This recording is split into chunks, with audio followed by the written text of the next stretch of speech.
Je m'appelle Marie-Christine. C'est moi qui ai dessiné une grande partie des images de cette histoire et qui en ai réalisé le diaporama que tu vas découvrir. Tu verras aussi parfois de vraies photos prises en Afrique par Hélène et Samuel. Ce sont nos voix à tous les trois que tu entendras, car l'histoire vraie que nous allons te raconter s'est passée il y a longtemps. Qui est cette personne qui parle à ses enfants? Elle est sympathique, elle vient de très loin. Il faut que je vous raconte son histoire, d'autant plus que c'est une histoire vraie et captivante. Vous allez voir.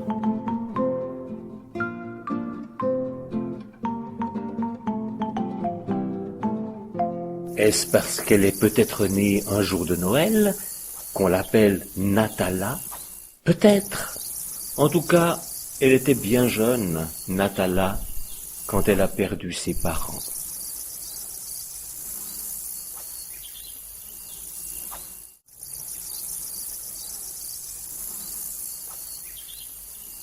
D'ailleurs, cette belle histoire, vous pourrez la retrouver dans le petit livre qui porte justement comme titre Natala. Regardez, il est là.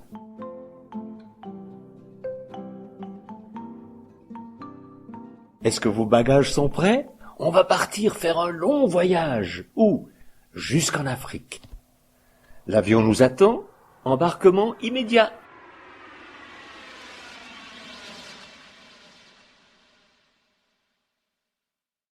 Il vous faudra rester sagement assis sur votre siège pendant de longues heures.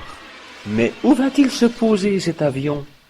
Regardez cette carte d'Afrique. Est-ce que vous voyez la petite flèche? Là, en bas, à droite. C'est un pays qui s'appelle le Mozambique. Allons-y.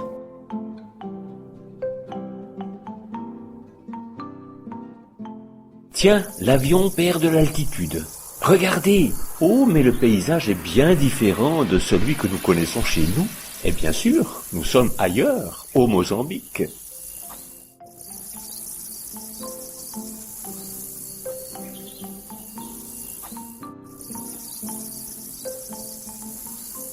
C'est sûrement dans l'une de ces cases que la petite Natala est née. Elle a grandi.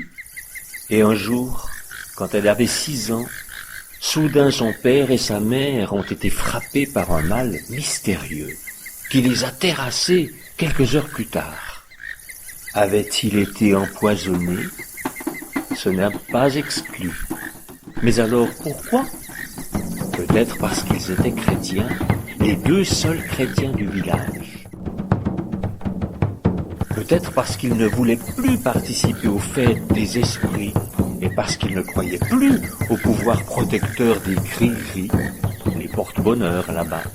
Ils disaient: notre maître, Jésus-Christ, est plus puissant que les fétiches des sorciers. C'est peut-être pour cela.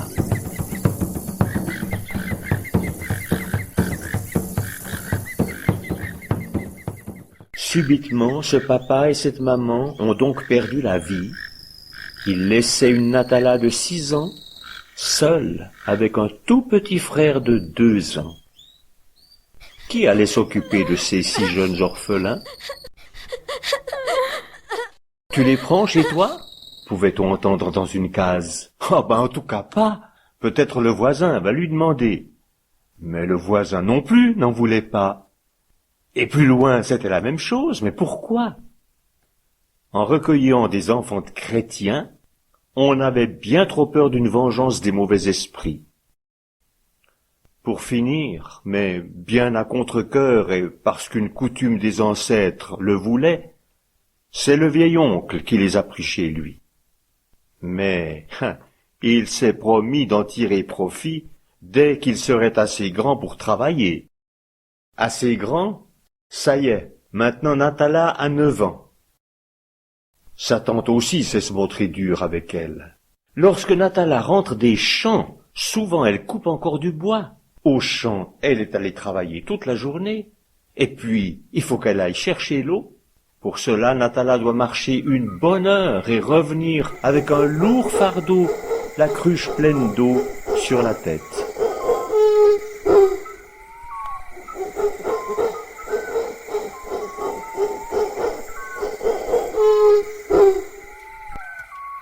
Mais un jour, il s'est passé quelque chose de très grave. Est-ce que je vous le raconte? Eh bien voilà. Ce soir, comme d'habitude, Natala s'est couchée sur sa natte près de son frère. Comme d'habitude aussi, elle a fait sa prière, demandant au Seigneur Jésus de l'aider et de les protéger, elle et le petit. Tous les soirs, Natala prie ainsi, mais depuis quelques jours, elle ajoute « S'il te plaît, fais aussi que pendant longtemps il n'y ait plus de fête au village, avec ces vilains masques et cette horrible bière, et puis tous ces gens par terre, ivres. » Oui, il faut dire que l'autre soir, justement, au milieu des festivités, on a voulu obliger Natala à boire. Elle a refusé. Oh, pauvre Natala.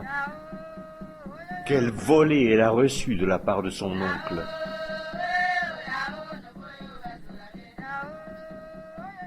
Mais ce matin, il s'est passé quelque chose de spécial. Tout à coup, on a entendu, ça venait de loin, ça se rapprochait, le bruit du tam-tam. Bizarre, qu'allait-il annoncer? Il allait annoncer que grand-mère Chloé, une vieille grand-maman du village, était arrivée à la fin de sa vie. C'est normal à cet âge-là. Elle était tellement âgée. Peu d'enfants elle avait vu naître au village. Le tam-tam veut dire qu'on prépare les funérailles. On va les préparer. Toute la nuit, il y aura des danses orchestrées par le sorcier en costume d'apparat.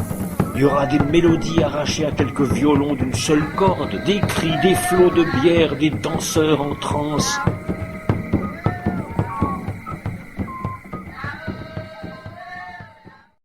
Sous le grand baobab, des hommes discutent, l'air grave. Cette mort soudaine a quelque chose d'anormal pour eux. C'est peut-être une vengeance des mauvais esprits. Oui, il faudrait savoir qui a pu les indisposer à l'égard du village. Mais qui pourrait nous le dire? Ce soir, allons à quelques-uns consulter le sorcier. La nuit est tombée. Il fait vite nuit en Afrique, vous savez. Quand on entend les premiers cris des hyènes, 4 hommes se retrouvent.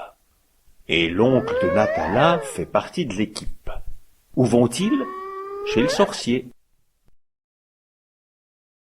Regardez, la lune a entrepris lentement son voyage dans le ciel étoilé.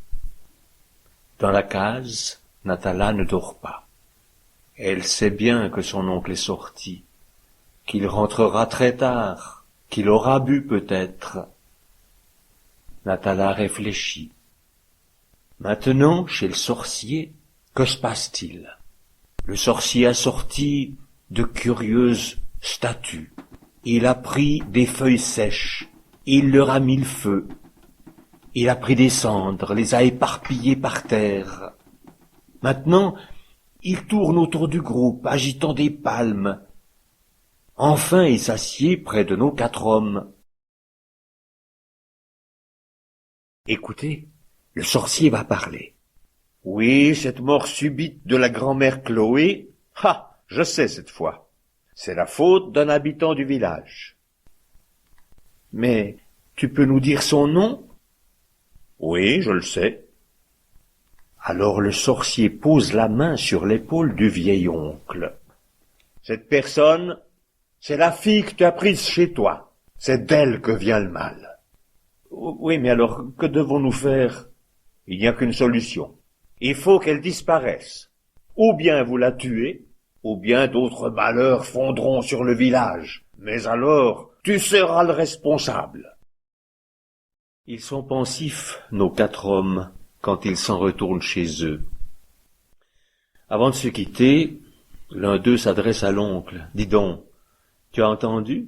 Qu'est-ce que tu décides? Je ferai comme il a dit. Le sorcier veut qu'elle meure demain matin, avant le lever du soleil. Eh ben, il sera satisfait. Bientôt, le vieil oncle pénètre dans sa case. Sa femme l'attendait. Alors, l'avis du sorcier? Chut! Ils dorment, les gosses. Oui, ils dorment. tu peux parler. Eh ben, c'est bien ce qu'on pensait. Le coupable est au village, mais il doit mourir avant l'aube. Et qui est-ce? Mais Natala ne dort pas. Soudain, elle entend un mot, un seul, mais qui fait battre son cœur très très fort. Natala, c'est elle la coupable. Et alors, qu'est-ce que tu vas faire? Y a pas à hésiter. Le sorcier veut qu'elle meure avant le lever du soleil. Il faut faire ce qu'il a dit, autrement on aura des ennuis. C'est Natala. Ah, ça ne m'étonne pas, dit la tante. En tout cas, j'aime mieux aller moi-même chercher de l'eau au marigot, plutôt que d'avoir encore cette créature chez nous. Fais ce que le sorcier t'a dit, tu t'en trouveras bien. Instinctivement, Natala s'est blottie contre son petit frère. C'est donc d'elle qu'il s'agit. Les pensées se bousculent terriblement dans sa tête. Que faire? Fuir? Mais où? Ah, si elle avait quelqu'un à qui demander conseil, quelqu'un... Mais oui, elle peut parler à Dieu. Alors, silencieusement, avec les mots qu'elle trouve, Natala supplie Dieu. Seigneur Jésus, je me souviens de ce que mes parents m'ont dit, que tu serais toujours mon bon berger. Nous, on était petites brebis. Viens vite à notre secours maintenant. S'il te plaît, dis-moi ce que je dois faire.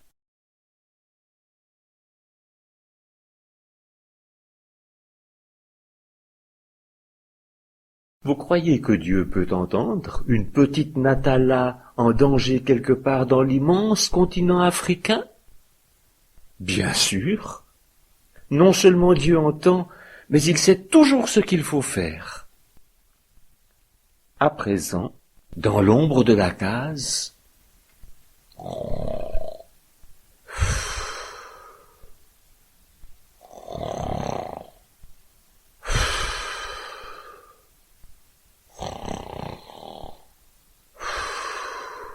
une respiration lente et régulière dit à Natala que l'oncle s'est endormi.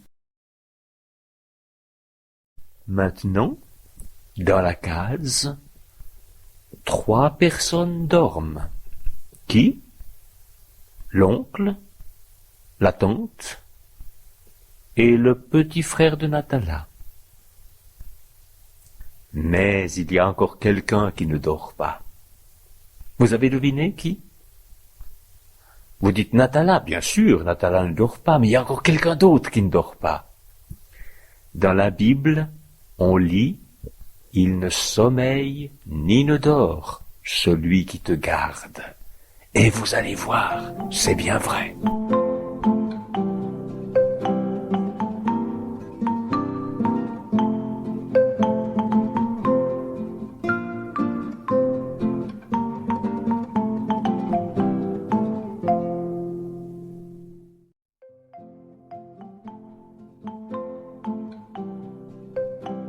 Et voici la deuxième partie de l'histoire de Natala. Il ne sommeille ni ne dort, celui qui te garde. C'est ce qui nous est dit au psaume 121, verset 4. Au milieu de la nuit, très doucement, Natala se lève. Pourvu qu'elle ne fasse pas de bruit. Bon, mon petit frère à présent. Oh, mais si je le réveille, il va me poser des questions. Comment lui faire comprendre qu'il ne doit pas dire un mot? Le mieux, c'est que je le prenne dans mes bras et que je le porte dehors tout endormi. Alors, je pourrais lui donner des explications. La vieille toile tendue à l'entrée de la case s'est soulevée. Elle a laissé passer la fillette et son précieux fardeau. Les voilà dehors. Ah, le ciel est tout étoilé. Oh, mais cette fois, Natala n'a pas le temps de le contempler. Il faut partir, fuir, plus vite, aller le plus loin possible de cette maudite case. Heureusement, un gros quartier de lune éclaire leur chemin. Ils font quelques détours pour éviter les cases. Ils atteignent bientôt la dernière du village. Ils la dépassent. En avant à présent. On peut parler maintenant. Oui, on peut parler. Qui nous entendrait? Peut-être une bête sauvage. Soyons quand même prudents. Voici le champ d'arachide. Natala y a passé tant d'heures à sarcler sous le soleil brûlant. Il faut que nous soyons très loin quand il fera jour. Alors il se dépêche. Voilà le marigot. Que de fois la fillette y est venue avec les seaux. Avançons, petit frère. On se reposera plus tard. On doit faire encore beaucoup de chemin, tu sais. Ils marchent, courent, trottinent, s'arrêtent, juste le temps de reprendre un petit peu leur souffle et de savourer un instant l'air un peu plus frais de la nuit. Soudain, à leur droite, se dresse la silhouette sombre de quelques cases. Doivent-ils s'en approcher? Demander asile, protection? Et si ces gens connaissent le vieil oncle? Passons sans faire de bruit. Les pieds du petit sont meurtris. Natala sent aussi la fatigue, mais elle n'en parle pas. Il faut marcher, marcher, marcher encore. Depuis combien de temps sont-ils partis? Ils n'en savent rien. Sur une longue distance, ils ont traversé les hautes herbes. Mais à présent, la végétation change. Ils s'enfoncent dans une forêt. Il y fait très sombre. Parfois, une branche craque et les fait sursauter. Alors ils s'arrêtent net, écoutent, repartent, toujours plus loin.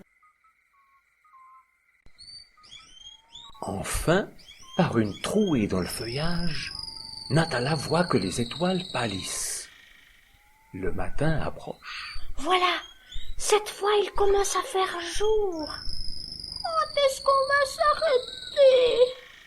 Dans un moment. Tiens, on dirait que la forêt est finie. Oh, regarde là-bas cette drôle de case blanche.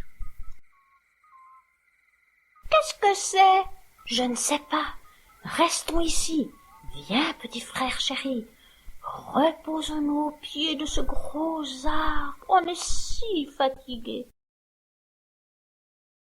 À 10 et 6 ans, les deux enfants viennent de parcourir plusieurs kilomètres en brousse pour échapper à la mort.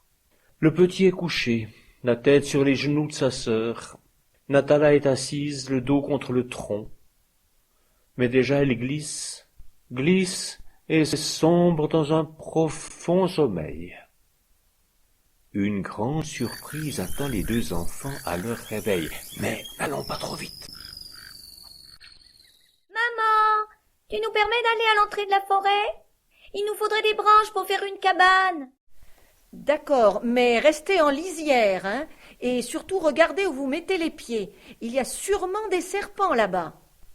On va faire attention, promis. Ah, moi je prends mon poignard pour couper les grosses branches. Et moi je préparerai un repas dans la cabane. On t'invitera, maman, et papa aussi, hein. D'accord, mais soyez prudents. Comment? Des parents qui laissent leurs enfants aller se promener dans un lieu plein de serpents? Oui, mais n'exagérons pas. Il faut préciser que nous sommes en pleine brousse africaine, sur une station missionnaire. Là, chacun sait qu'il y a des serpents. Un jour, on en a même vu un se glisser dans un appartement.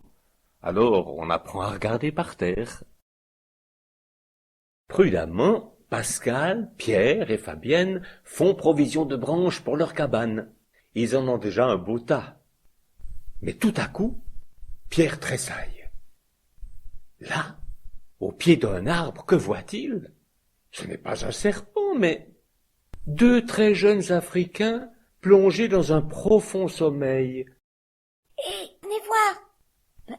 C'est qui? Je sais pas, on les a jamais vus. Regardez, leurs jambes sont pleines d'égratignures.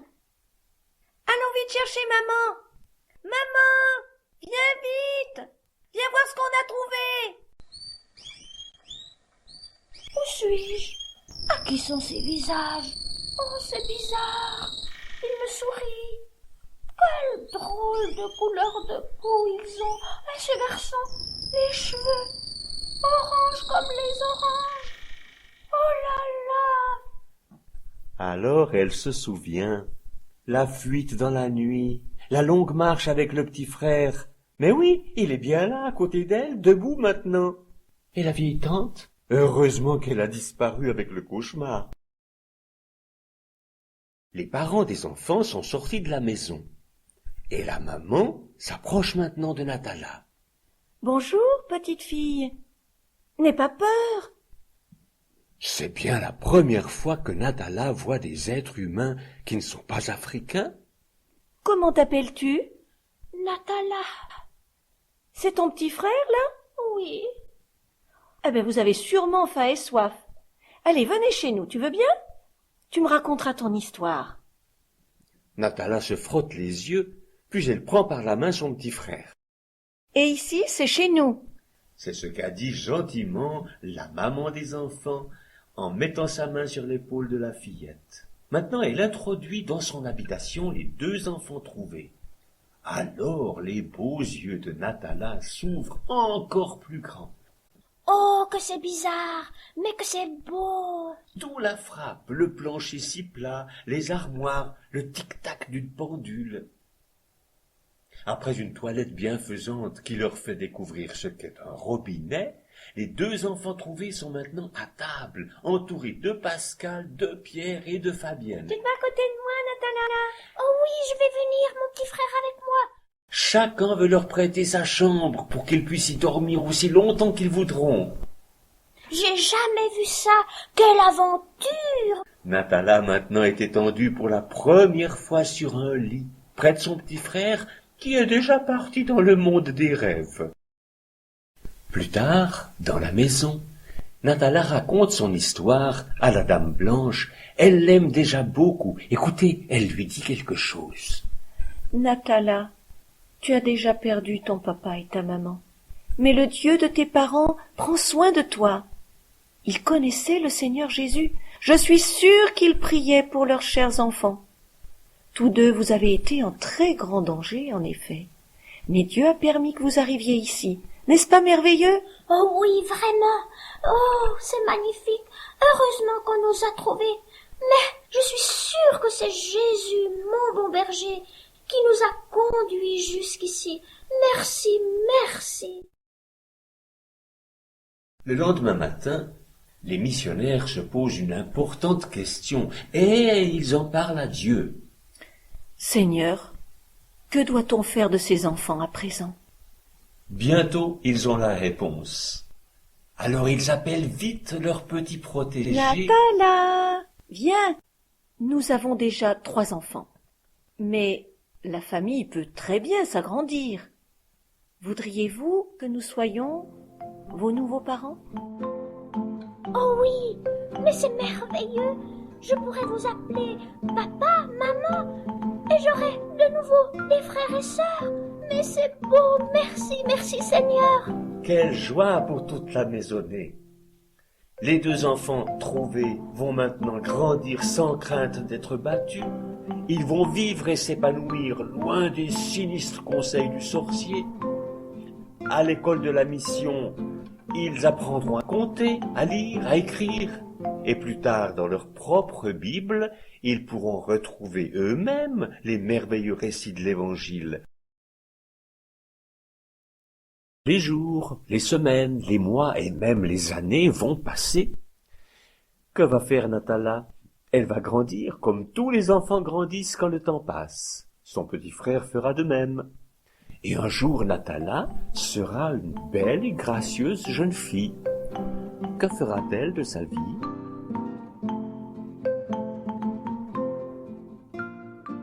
Aujourd'hui, c'est dimanche. Ils sont nombreux, les Africains, qui viennent de partout à la station missionnaire pour chanter, louer Dieu, écouter sa parole. Ils viennent en famille, tout le monde est heureux. On va chanter, mais après les cantiques, les enfants auront leur rencontre pour eux. Et Natala et son petit frère sont aussi là. Maintenant, la monitrice explique un verset à tous ses petits amis. Jésus est venu chercher et sauver ceux qui étaient perdus. Tous nous sommes perdus loin de Dieu, sur un chemin qui ne conduit pas au ciel. Mais Dieu nous aime, il désire nous sauver. Pour cela, il a envoyé son Fils. Comme un bon berger, Jésus cherche les brebis qui sont perdues. Perdu? Oh, je sais ce que ça veut dire. On était perdus dans la forêt parce qu'on a dû s'enfuir. Mais sauver, je sais aussi ce que ça veut dire. On était là au pied de l'arbre, et puis on nous a invités dans cette maison. Les enfants, les missionnaires sont venus. On a répondu à l'invitation. Oui, on est sauvés. C'est le Seigneur Jésus qui a aidé, qui nous a sauvés. Merci. Natala aime sa Bible, elle marche avec son Dieu, elle brûle de partager tout ce qu'elle a reçu dans son cœur. Un jour, elle s'est mise à parler aux enfants qui jouaient près du grand baobab. Ils ont écouté, ils sont revenus avec des camarades, et le nombre a grandi. Natala sait si bien raconter, elle y met tout son cœur, elle y emploie ses mains, son sourire et ses yeux. Écoutez. Bonjour les enfants, je suis contente que vous soyez si nombreux aujourd'hui. Écoutez bien. Je vais vous raconter une nouvelle histoire de la Bible, celle d'un homme qui avait 2 grands-fils. Mais voilà que le plus jeune est parti. Il n'a plus rien voulu savoir de son père qu'il aimait tant. C'est triste. Mais l'histoire continue et se termine heureusement très bien. Maintenant tout le groupe chante en frappant des mains. Quel sens ils ont du rythme, ces jeunes Africains. Comme Natala est heureuse de pouvoir parler du Seigneur Jésus à tant de petits amis. Mais Dieu lui réserve une joie toute spéciale, une chose à laquelle elle n'aurait jamais pensé. Écoutons cette brève conversation entre la jeune fille et son père adoptif. Tu sais, Natala, les gens pensent qu'un missionnaire, c'est forcément quelqu'un qui est parti d'Europe pour venir chez les Africains. D'accord. Mais un missionnaire peut aussi être un Africain qui part chez les Européens pour leur parler du Seigneur Jésus. Depuis 3 jours, je suis en train de réfléchir à quelque chose. Sais-tu à quoi je pense? Non? Dis-moi vite, papa. Écoute, je vais te confier un secret, et même te faire une proposition. Dans quelques mois, je devrais me rendre en Europe, en France, en Suisse. Et si tu m'accompagnais? Tu pourrais peut-être raconter ton histoire à de nombreux enfants. Oh, écoute, ce serait vraiment une joie. Eh bien, écoute, je vais écrire à mes amis et on va peut-être pouvoir arranger ça, d'accord? Oui, papa. Un jour, on entend « Alors, Natala, ça y est, tes bagages sont prêts? Regarde, le taxi rouge nous attend. Et là-bas, dans la grande ville, c'est l'avion qui nous attend. Bien, départ !» Quelques heures plus tard, un avion décolle, emportant aussi Natala. Pour elle, quelle découverte! Papa, regarde! L'avion survole la station missionnaire! Eh oui, c'est juste, on la voit en tout petit. Oh, papa, regarde! Oh, les champs! Oh, dis donc, qu'est-ce qu'ils sont petits, vus d'ici! Un peu plus loin, le ciel est sombre, et même l'avion est un peu secoué. On voit même un éclair. Mais Natala ne craint rien, elle se souvient d'une chose. L'Éternel te gardera, il gardera ton départ et ton arrivée. Des heures passent. Tout à coup, Natala, qui regarde par le hublot, s'écrie « Papa, les Alpes dont tu m'as tant parlé avec la neige, qu'est-ce que c'est beau !» On continue, on passe par-dessus un lac, une jolie petite ville, et l'avion perd progressivement de l'altitude pour se poser à Genève. Cet après-midi, dans la jolie ville d'Orbe qui se trouve en Suisse, quelque chose se passe. De partout arrivent des enfants, et ils viennent dans le temple. On présente Natala Sumban au public réuni. La jeune fille est toute simple mais ravissante dans sa longue robe jaune paille. Ah, quel beau sourire! Bonjour les enfants, je vous aime tous et je voudrais vous enseigner un chant dans la langue de mon pays, c'est le Swahili. Mungoni penda anitembo, mungoni penda anitemba, Huaionaimba mungoni penda anitemba. On essaiera de le chanter ensemble, hein? Mais vraiment, je me croirais presque à notre classe biblique sous le grand baobab. Et à présent, je vais vous raconter mon histoire. Imaginez une toute petite fille qui commence à peine à marcher dans une case africaine. Eh bien, c'est moi. Le récit de Natala captive tout le monde. Avez-vous remarqué, dans ce grand auditoire, là, sur ce banc, ces deux fillettes qui se ressemblent comme deux gouttes d'eau. Mais bien sûr, ce sont deux jumelles. Elles écoutent. Malheureusement, trop vite on arrive à la fin du récit. Mais Natala, après le chant, se tiendra à la porte pour saluer chaque enfant. Bonjour, Natala. Merci pour votre belle histoire. Je m'en souviendrai toute ma vie. Merci. Comment t'appelles-tu, petite fille? Je m'appelle Hélène. Eh bien, Hélène, sache que le Seigneur Jésus t'aime. Tu sais, il a pris soin de moi, une petite orpheline africaine, et il fera encore de plus grandes choses avec toi. Au revoir, Hélène. Au revoir, Natala. Natala est bien loin de penser que des années plus tard, son histoire sera répétée par Hélène à des milliers d'enfants, aussi dans les pages d'un périodique appelé Toujours Joyeux.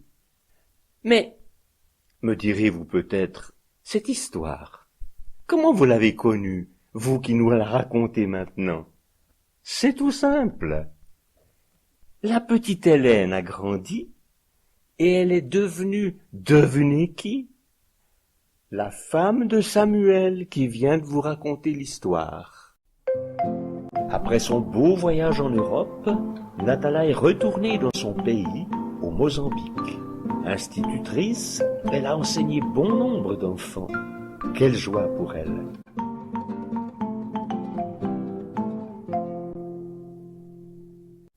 Des enfants comme Natala et son frère le furent, c'est-à-dire orphelins, malheureux, rejetés, exploités, malades. Il y en a beaucoup. Que leur faut-il pour être vraiment heureux? Et voici la traduction de ce verset. Le roi leur répondra, « En vérité, je vous le dis, tout ce que vous avez fait pour un seul des moindres de mes frères et sœurs, c'est à moi que vous l'avez fait. » Évangile de Matthieu, chapitre 25, verset 40. Oui, pour que ces enfants soient vraiment heureux, il faut que le Seigneur leur envoie quelqu'un pour leur apporter l'affection et tout ce qui leur est indispensable. C'est ce que Dieu a fait depuis plus de 12 ans en donnant à ce couple, Isaïe et Samantha, l'amour pour de tels enfants, avec les capacités pour réaliser au Burundi un projet durable, la mission chrétienne TCOAC, pour répondre aux cris ou aux pleurs d'un enfant, The Cries of a Child. Comme Natala et son petit frère le furent si bien, ces 20 enfants et jeunes là sont sauvés. La mission TCOAC est devenue leur famille et leur père, c'est l'Éternel Dieu, le Père des orphelins. Ces bâtiments rappellent ceux où Natala et son frère furent accueillis. On y trouve les maisonnettes familiales, l'école et aussi une clinique. C'est encore mieux qu'un dispensaire. Et voilà l'une des rares Françaises à y travailler. Elle s'appelle Lydie. Elle est bien sûr chrétienne engagée. Elle a répondu à l'appel de Dieu pour aller se joindre à l'équipe de TCOAC. Et elle met sa formation d'infirmière au service des tout-petits et des autres aussi. Si vous avez à cœur de lui envoyer un message d'encouragement, un verset illustré, envoyez-le-moi et je le lui transmettrai avec joie.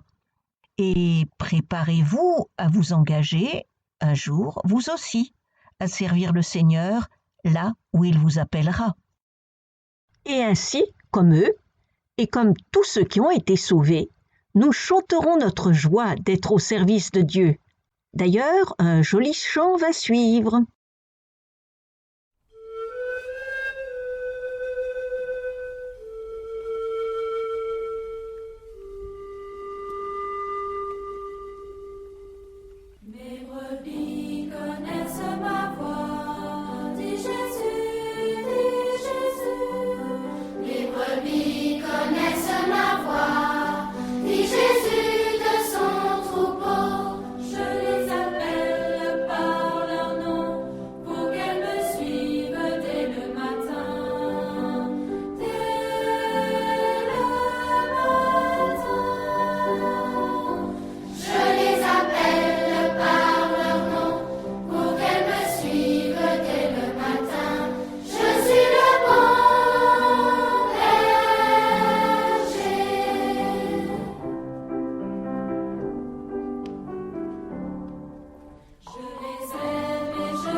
Samuel, qui a écrit cette histoire vraie et vous la racontez, espère qu'elle restera dans votre mémoire et votre cœur.